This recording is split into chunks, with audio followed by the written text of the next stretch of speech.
Fascination is the lure that hooks in your prey.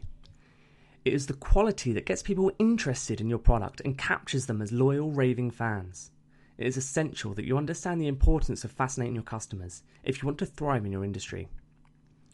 In her book, Fascinate, Sally Hogshead explains the evolutionary advantage of being fascinating and being fascinated. Without fascination, species would cease to exist as no one would mate. Fascination, simply put, is attraction.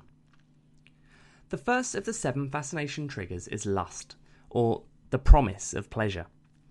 Ultimately, the receipt of that pleasure rarely meets the anticipation of it. Lust also causes ignorance toward the suggestions of the rational mind, and you'll notice an extreme change in behaviour when it's involved. The second trigger that fascinates the consumer is mystique. The inherent need to solve puzzles means that our species is very easily drawn in by mystery. Think of that time you were watching a TV talent show and you saw a sword swallower. You're cringing, but you can't look away.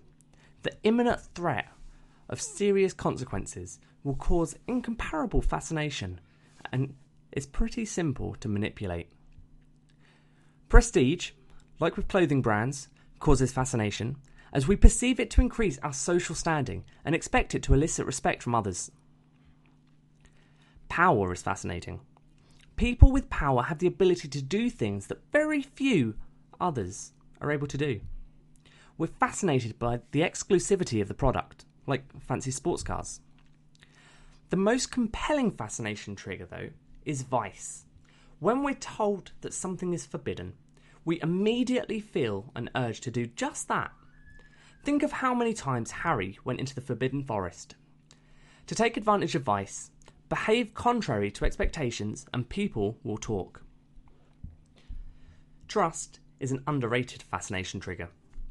Think of McDonald's, for example, and how you could be in a foreign country, unsure of where to eat because you can't read the menu, and then you see the big M. You're going to eat there because you trust the brand. They have earned that reputation through repetition and consistency. But before you go, I want to leave you with a bonus tip. Our level of fascination with something increases as we interact with it. So as much as you possibly can, get people physically involved.